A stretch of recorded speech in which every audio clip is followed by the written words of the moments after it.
গুৱাহাটী মহাসত্ৰ মহাপুণ্যস্থান গুৰু জনাই পাতি থৈ গ'ল নামৰে উদ্যান ভকতে লয় নিতে কৃষ্ণ গুণনাম আমিও যাওঁ আমি বৰ্তমান উপস্থিত আছোঁ এতিয়া আউনীআটী সত্ৰৰ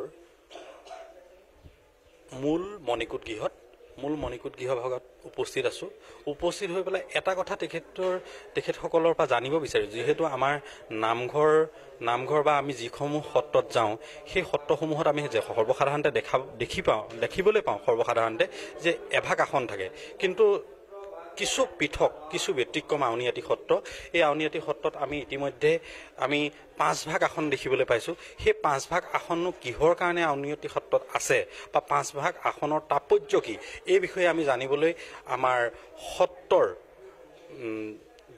যিগৰাকী পূজাৰী আছে এই পূজাৰীগৰাকীৰ মুখেৰে আমি জানিবলৈ চেষ্টা কৰোঁ আহক আমি এটা কথা জানিব আহিছোঁ ইয়াত আপোনালোকৰ সত্ৰৰ পালনামো হৈ থাকে আমাৰ 18 তাৰিখৰ পৰা 30 তাৰিখলৈ অহোৰাত্ৰভাগে ভাওনা প্ৰদৰ্শন হৈ আছে আমি অত্যন্ত অসমবাসীয়ে নিশ্চয় আমাৰ লগতে অসমবাসীয়ে সুখী অনুভৱ কৰিছে কিন্তু আমি এটা কথা জানিব বিচাৰিছোঁ যে আমি যিবিলাক সত্ৰলৈ যাওঁ অসমৰ বা আমাৰ নামঘৰসমূহলৈ যাওঁ আমি এভাগ আসন দেখা পাওঁ কিন্তু বৰ্তমান আউনীআটী সত্ৰত 5 ভাগকৈ আসন আছে এই 5 ভাগ আসন কিহৰ কাৰণে আছে আৰু 5 ভাগ আসনৰ তাৎপৰ্য সম্পৰ্কে আপুনি কি ক'ব আমাৰ মানে ইয়াত 5খন আসন আছে আমাৰ 1653 চনতে আমাৰ সত্ৰ প্ৰতিষ্ঠা হৈছিলে তেতিয়া সত্ৰাধিকাৰ আছিলে নিৰঞ্জনদেৱ গোস্বামী তেতিয়াৰ পৰাই আমাৰ সত্ৰখন আহোম ৰজা জয়ধ্বজ সিংহই প্ৰতিষ্ঠা কৰিছিলে এতিয়া আমাৰ গোবিন্দ মূৰ্তি প্ৰতিষ্ঠা কৰিছিলে মাজত হৈছে গোবিন্দ তাৰ সিফালে হৈছে গিৰিধাৰী মানে কৃষ্ণই বিভিন্ন ৰূপত আছে এইফালে হৈছে ভুৱন মোহন আৰু দুইমূৰে চতুৰ্ভুজ বাসুদেৱ মানে কৃষ্ণৰ বিভিন্ন ৰূপত থকাৰ কাৰণে আমাৰ মানে 5 ভাগ আছে দুফালে বাসুদেৱ মাজত গোবিন্দ ইফালে গিৰিধাৰী এইফালে ভুৱন মোহন আৰু মূল আসন ভাগ গোটেই ৰূপৰ বাকী অলংকাৰবিলাক সন্মুখৰ আছে এই আহোম ৰজা জয়ধ্বজ সিংহই আমাৰ এই ভাগ দান কৰিছিলে এই গোবিন্দ মূৰ্তি আহিছিলে পুৰী জগন্নাথ ক্ষেত্ৰৰ পৰা 1653 চনতে তেতিয়াৰ পৰাই এতিয়ালৈকে বৰ্তমান সত্ৰ চলি আছে মই এই ক্ষেত্ৰত আমাৰ পূজাৰীৰ লগতে আৰু এজন আমি এই সত্ৰৰে নিশ্চয় তেখেত ইয়াৰ লগত ওতঃপ্ৰোতভাৱে জড়িত আমি পূজাৰীৰ কাষতে দেখিবলৈ পাইছোঁ তেখেতৰ পৰাও মই মনৰ ভাৱ জানিবলৈ ইচ্ছা প্ৰকাশ কৰিছোঁ অসমৰ দৰ্শকক আপোনালোকে যিহেতু মাজুলী বুলি ক'লে সত্ৰপীঠ আৰু বৈষ্ণৱপীঠ সম্পূৰ্ণ এটা বেলেগ এটা দিশক সূচায় কাৰণ অপৰাধমুক্ত জেগা বুলি ক'লে মাজুলী নিশ্চিতভাৱে পৰে যে এখন অপৰাধমুক্ত জেগা গতিকে ইয়াৰ পৰা আপোনালোকে এই বিভিন্ন কাৰ্যসূচী হৈ থাকে মাজুলীৰ পৰা ঐতিহাসিক ইয়াত সমল পোৱা যায় ঐতিহাসিক বস্তুবিলাক সৰ্বসাধাৰণতে মাজুলীতেই আছে গতিকে গুৰু দুজনাৰ পবিত্ৰ বস্তু যিবিলাকসমূহ এই বস্তুসমূহ কিন্তু আমি মাজুলীত দেখা পাওঁ গতিকে ইয়াৰ পৰা আমাৰ অসমৰ কিছু জেগাত কিন্তু এতিয়াও অসূয়া অপ্ৰীতি বা অপ্ৰীতিকৰ পৰিস্থিতি হয় গতিকে ইয়াৰ পৰা আপুনি আমাৰ আউনীআটী সত্ৰৰ এজন বুঢ়া সত্ৰীয়া বা বুঢ়া ভকত হিচাপে আপুনি কি ক'ব মই কি ক'ম আমাৰ ইয়াত আপোনাৰ 1653 চনতে আপোনাৰ মহাপুৰুষ গোবিন্দ স্থাপন কৰা হৈছিলে তেতিয়া আছিলে আপোনাৰ নিৰঞ্জনদেৱ গোস্বামী তেতিয়া একাধিক্ৰমে এই আপোনাৰ হেৰিকৈ চলি আছে আৰু অসমবাসী ৰাইজলৈ আপুনি কিবা ক'ব নেকি অসমবাসী ৰাইজে আমাৰ কি ক'ম আৰু আপোনাৰ যিখিনি কাম কৰি আছে নিত্য নিমিত্ত কৰ্ম হৈ আছে চৈধ্য প্ৰসংগ চলি আছে আমি গোটেই অসমবাসী ৰাইজৰ নহয় গোটেই ভাৰতবৰ্ষৰ কাৰণে আমি ইয়াতে কাম কৰি আছোঁ আমি ধন্যবাদ জনাইছোঁ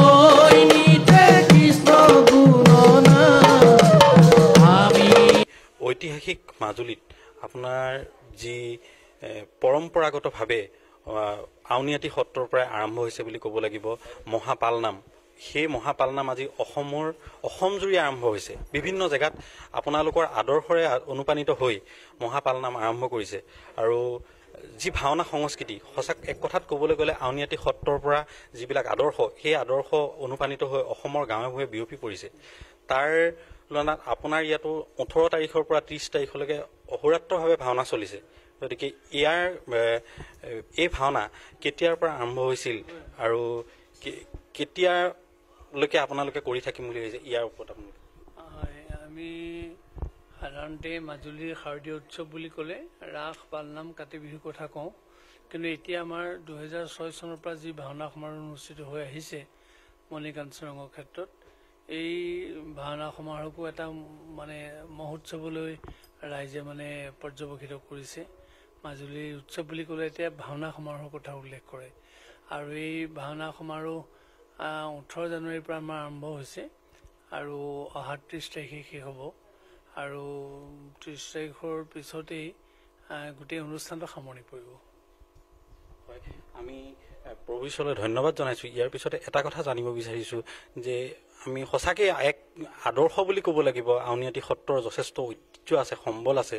গতিকে আউনীআটী সত্ৰই অসমৰ যিবিলাক জেগাত ধৰি লওক এতিয়া অসূয়া অপীতি বিৰাজমান কৰি আছে, তাৰ পৰা এখন অপৰাধমুক্ত জেগা হ'ল মাজুলী। আৰু ইয়াৰ পৰা আপুনি অসমৰ ৰাইজলৈ কি ক'ব? হয়, প্ৰকৃতাৰ্থত আমাৰ ভাওনা সমাৰোহ সঁচাকৈ শান্তি সম্প্ৰীতিৰ এখন ক্ষেত্ৰলৈ ৰূপান্তৰিত হৈছে। আপোনালোকে জানে বহু ঠাইত প্ৰতিযোগিতা পাতে, কিন্তু আমাৰ ইয়াতহে আমি প্ৰথম সমাৰোহ আৰম্ভ কৰিছোঁ। আপুনি ক'বৰ দৰে ইয়াৰ পৰাহে সমাৰোহ শব্দটো বেছিকৈ সম্প্ৰসাৰিত হৈছে। আৰু আন ঠাইত ক'ৰবাত কিৰিলি মাৰে বা হাই উৰুমি হয়, কিন্তু আমাৰ ইয়াত তেনেকুৱা কোনো ধৰণৰ পৰিৱেশ সৃষ্টি নহয়। ইয়াৰ মূল কাৰণটো হৈছে মাজুলীৰ যিটো মূল সত্তা আৰু সত্ৰীয়া সংস্কৃতিৰ যিটো প্ৰাণ কেন্দ্ৰ, তাৰ প্ৰতি সমীহ কৰিয়ে শ্ৰদ্ধা কৰিয়ে ৰাইজে আচলতে এই পৰিৱেশ ইয়াত সৃষ্টি কৰিছে। আপুনি দেখিলে গম পাব, চাগে কেতিয়াবা দেখিছেও, প্ৰায় 25-30 হাজাৰ দৰ্শক হয়। যোৱাকালিও ইমানেই দৰ্শক হৈছে।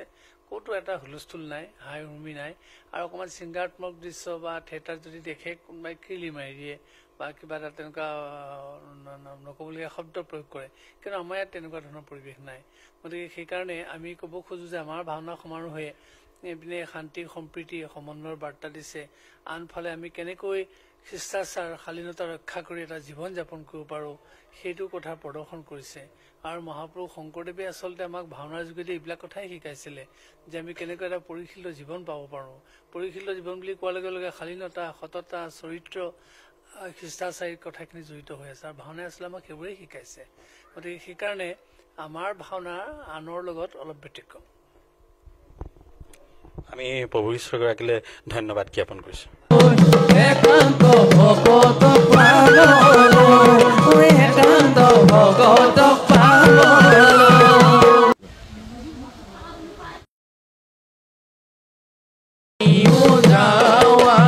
পূৰ্ণ কৰিব মনস্কা,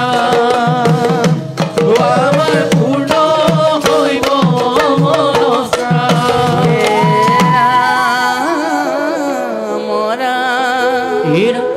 এৰাম বিশ্বাসবি এইখন এই ৰজাদিনীয়া যিখন মানে খাটলা বুলি যে কয়, এইখনেই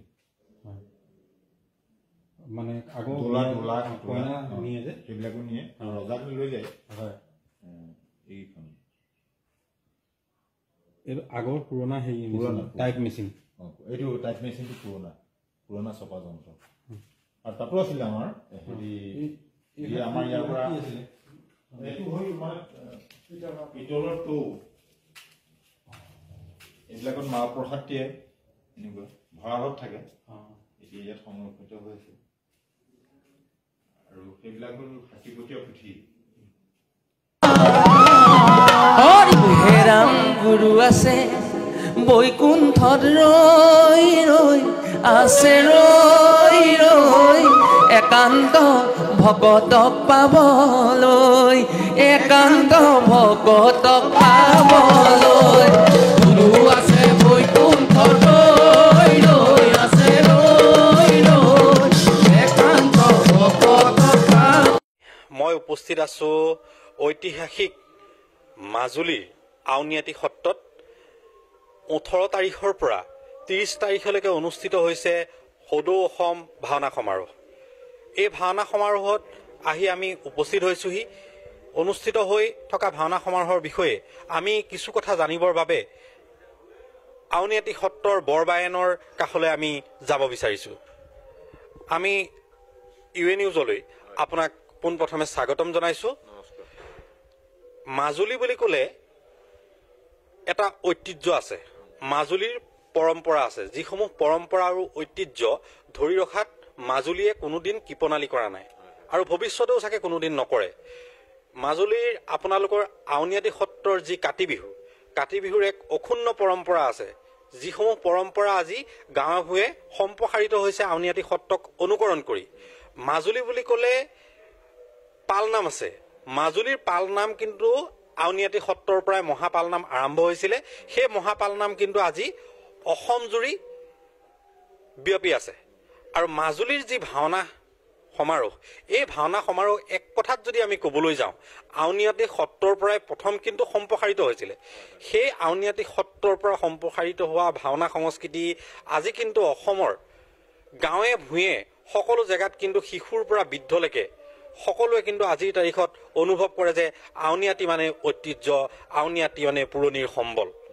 এই বিষয়ে মই আপোনাৰ কাষলৈ জানিব বিচাৰিছোঁ যে মাজুলীৰ কাতি বিহু আৰু মহাপালনাম, ইয়াৰ যি পৌৰাণিক পৰম্পৰা অক্ষুণ্ণ ৰাখি অনুষ্ঠিত হয়, এই বিষয়ে আপুনি কি ক'ব? নমস্কাৰ, জয় জয়তে আপোনালোকৰ চেনেলৰ জৰিয়তে সমগ্ৰ অসমবাসী ৰাইজক শ্ৰী শ্ৰী আউনীআটী সত্ৰৰ পৰা সশ্ৰদ্ধ প্ৰণিপাত জনাইছোঁ। হয়, মাজুলী বুলি ক'লে বিশেষ পৰিচয় বহন কৰে। মাজুলী হ'ল সত্ৰীয়া সংস্কৃতিৰ পীঠস্থান, বৈষ্ণৱ সংস্কৃতিৰ পীঠস্থান, এটকা মহন্তৰ থলী মাজুলী। এই মাজুলীৰ মূল 4 ৰাজ সত্ৰৰ অন্যতম হ'ল শ্ৰী শ্ৰী আউনীআটী সত্ৰ। এই আউনীআটী সত্ৰই বছৰেকত বিভিন্ন উৎসৱ পাৰ্বণ ইয়াতে পালন কৰে। তাৰ ভিতৰত আপুনি উল্লেখ কৰাৰ ধৰণে কাতি বিহু এক উল্লেখনীয় উৎসৱ। এই কাতি বিহুত আমাৰ ইয়াতে 21 যোৰা আকাশবন্তি প্ৰজ্বলন কৰা হয়। আমাৰ যিসকল উপৰি পুৰুষ, এই উপৰি পুৰুষসকলৰ আত্মাৰ সদগতিৰ অৰ্থে সেই 21 যোৰা আকাশবন্তি ইয়াত প্ৰজ্বলন কৰা হয়।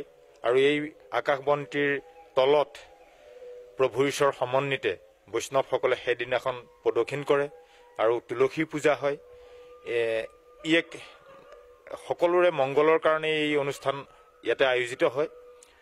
তাৰপিছতে আহিল পালনাম মহোৎসৱ। কাতি মাহৰ 25 তাৰিখৰ পৰা 29 তাৰিখলৈকে 5 দিনীয়া কাৰ্যসূচীৰে পালনাম মহোৎসৱ ইয়াতে পালন হয়।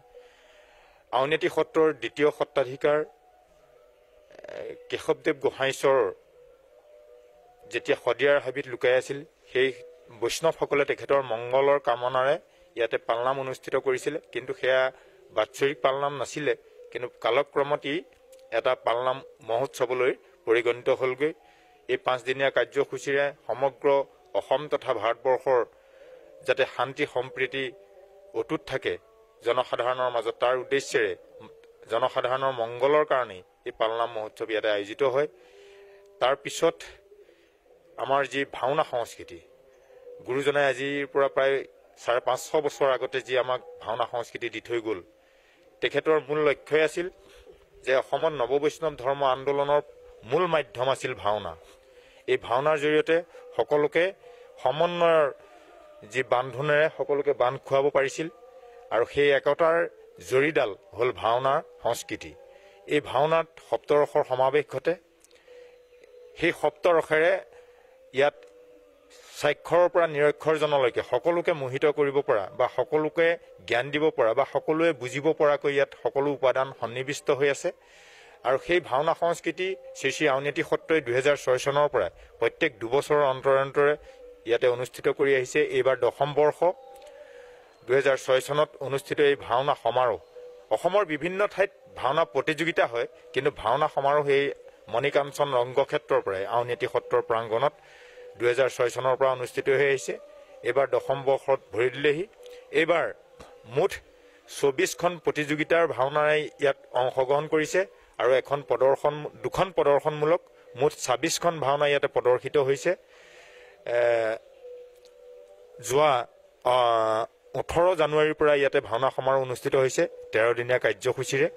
আমি এই ভাওনা সংস্কৃতিৰ জৰিয়তে অসমত বসবাস কৰা সকলো জাতি ধৰ্ম বৰ্ণ নিৰ্বিশেষে সকলোৰে মাজত যাতে সমন্বয়ৰ বাৰ্তা এই ভাওনা সংস্কৃতি দিয়ে বা ভাওনা সংস্কৃতিৰ জৰিয়তে সকলোৱে যাতে মাজত মিলা প্ৰীতি অটুট থাকে, তাৰে কামনাৰে আমাৰ এই ভাওনা সমাৰোহ অনুষ্ঠিত হৈছে। আৰু এই ভাওনা সমাৰোহে আমি দেখা পাইছোঁ যে সৰু সৰু শিশুৰ পৰা বৃদ্ধলৈকে সকলোৰে মন মোহিত কৰিছে।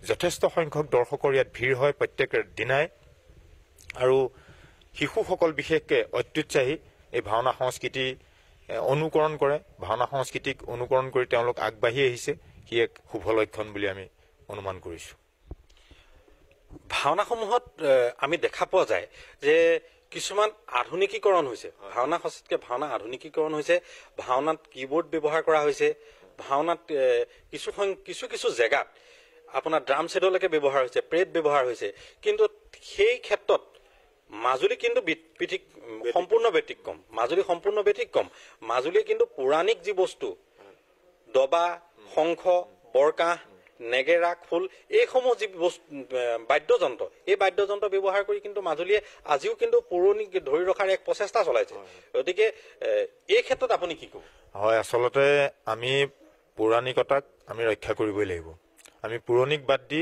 কেতিয়াও নতুনক আমি আদৰি ল'ব নোৱাৰোঁ কিন্তু সেয়ে হ'লেও আজিৰ নতুন প্ৰজন্মই যি নতুনৰ প্ৰতি আকৰ্ষিত হয় আচলতে আমি তাক পুৰণাটো ৰক্ষা কৰি আমি নতুনক বজাই ৰাখিব লাগিব আমি এতিয়া ধৰক আপুনি যি ক'লে কীবোৰ্ড আমাৰ সংস্কৃতি নহয় ড্ৰাম ছেট আমাৰ নহয় এইবোৰ পশ্চিমীয়া সংস্কৃতি সেইবিলাক ভাওনা সংস্কৃতিত আহিব নালাগে আৰু আমাৰ ভাওনা সমাৰোহৰ মূল লক্ষ্য উদ্দেশ্য হৈছে পৌৰাণিকতাক ৰক্ষা কৰি আমি আধুনিকতাৰ সংযোজনেৰে আমি ভাওনাক নতুন প্ৰজন্মৰ মাজত আমি আগবঢ়াই লৈ যাব লাগিব আমাৰ মূল লক্ষ্য হৈছে সেইটোৱেই হয় এয়া আছিল মাজুলীৰ ঐতিহাসিক আউনীআটী সত্ৰৰ বৰবায়ন তেখেতে খুব সুন্দৰ মন্তব্য আগবঢ়াইছে যে আমি পুৰণিক যি ধৰি ৰাখিব লাগিব পুৰণি নহ'লে অতীত যাৰ নাই অতীতৰ শিপাডাল আমাক লাগিবই গতিকে অতীত ৰোমন্থন য'ত থাকিব তাত নিশ্চয় কিছু ৰস উৎপত্তি হ'ব ভাওনাত নৱৰসৰ সংযোজন আছে ভাওনা বুলি ক'লে নৱৰস আছে গতিকে ভাওনাত যি নৱৰসৰ সংযোজন হৈছে সঁচাকৈ ই এক অতুলনীয় ইয়াৰ লগে লগে মই নিৰঞ্জন বৰুৱাই আমাৰ আউনীআটী সত্ৰৰ পৰা বিদায় মাগিছোঁ